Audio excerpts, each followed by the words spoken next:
What's up? Let's talk a little bit about the F mixolydian scale and how we are going to use it. Um, One of the easiest ways of going about it is if you just simply play over an F dominant 7 vamp, right? So you can use one of these shell chords, the root, third, and the flat 7 stacked up together, right?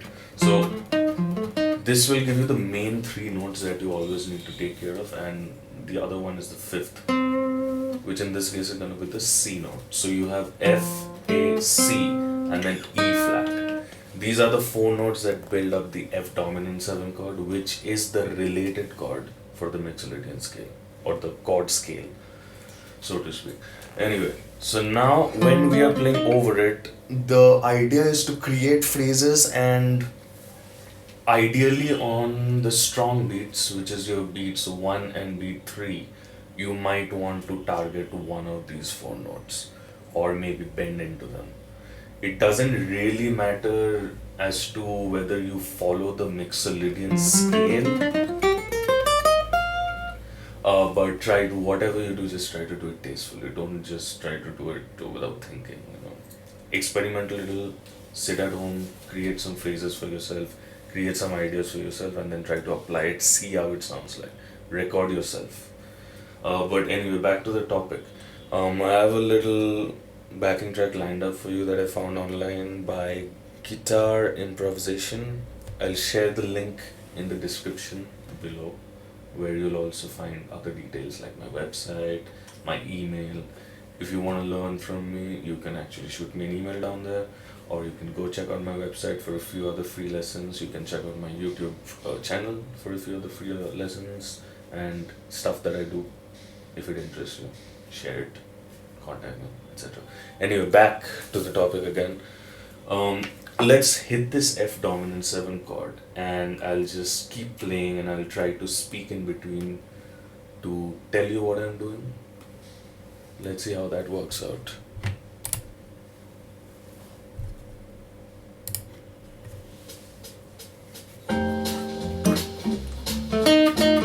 That was the flat 7, third and the flat 7, right?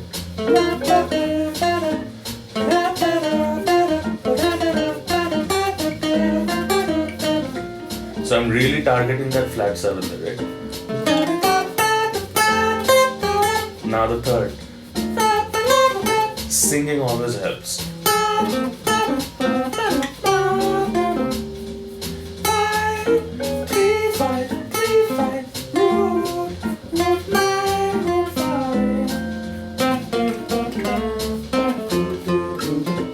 Now let's do some bends.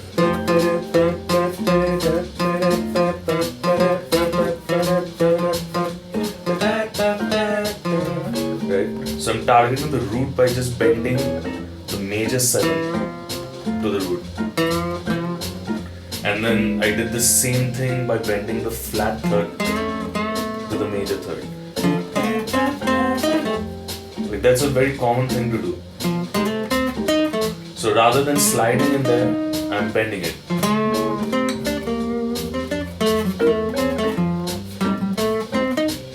Now let's go into the higher octaves.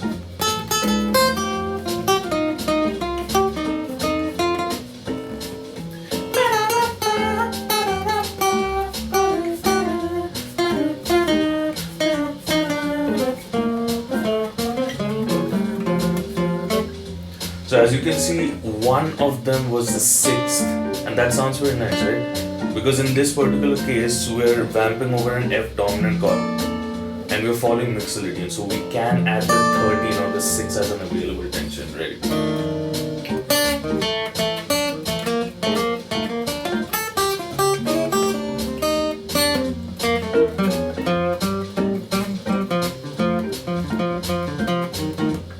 You can also think of relative modes. For instance, an F mixolydian also happens to be a C Dorian. You're not necessarily changing the key, but you can just sort of visualize a C Dorian and, solo over that. all of these chord scales, all of these modes are going to share the same notes, right? So you can still have the F, A, C and E flat within that accordion. For instance, let's see C, D, E flat, there you go, right? F, G, A, B flat and C.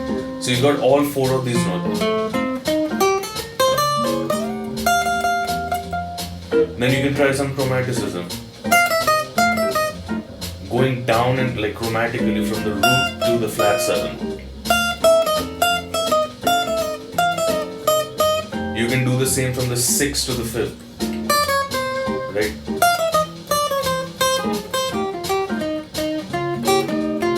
You can do it in an octave below.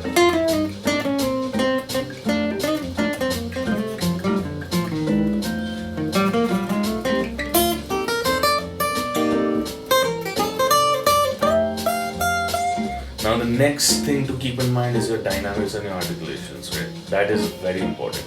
So you can know all the notes on this planet but still sound like an absolute amateur if the tone is not in your hands, right? So that's where you got to make sure that every note that you're hitting, it sounds like you're playing like you mean it, if you know what I'm saying, right?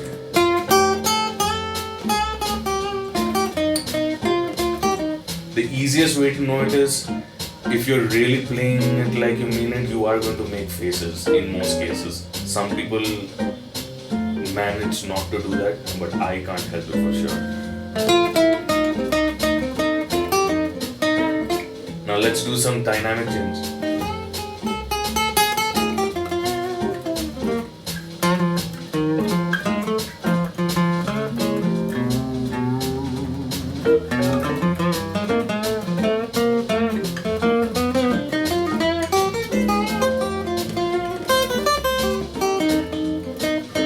Here's another thing you can try doing. C melodic minor. Well, we ran out of backing track, but I'll just play it again. So here's C melodic minor.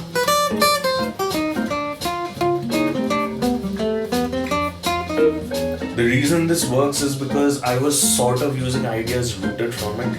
Like, remember when I was targeting the root, right? With that major 7, and right before that I targeted the 5th with another like leading tone right there. I targeted the C note with the B, right? That B note is actually within that C melodic minor.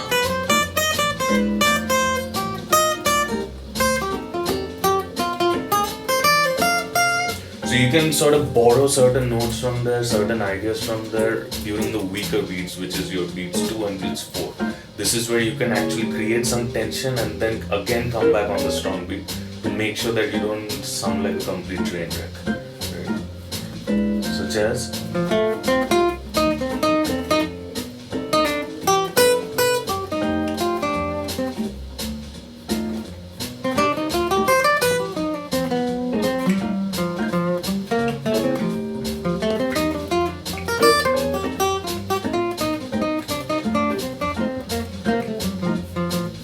and you can always sort of think of ascending and descending patterns to sort of create more of like a linear kind of feel, like maybe something like this.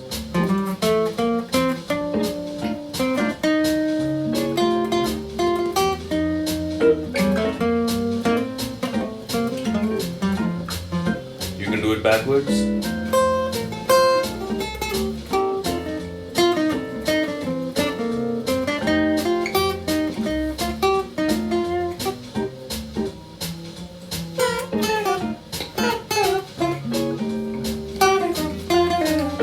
Chromaticism.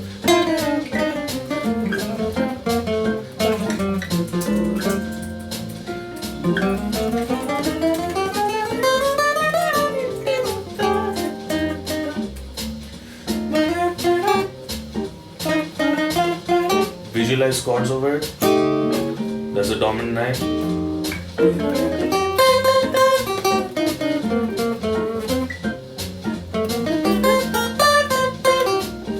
Right? right? So the sound of that dominant chord just by itself, that itself sounds pretty good while you're soloing. So yeah, explore, try it yourself, see what you come up with. Just try to play more than thinking. You know what I mean? Keep it a bit more organic, and you will probably come up with more ideas. Thank you for watching. If you wish to take lessons from me, one-on-one online lessons, the details are in the description below. You can contact me on my, you can email me, you can ask me for the pricing and details, and I shall get back to you as soon as I can. And if you like what I do, consider subscribing to my channel, consider subscribing to my blog post, and consider sharing this video so that I can reach more people. Thank you. Bye bye.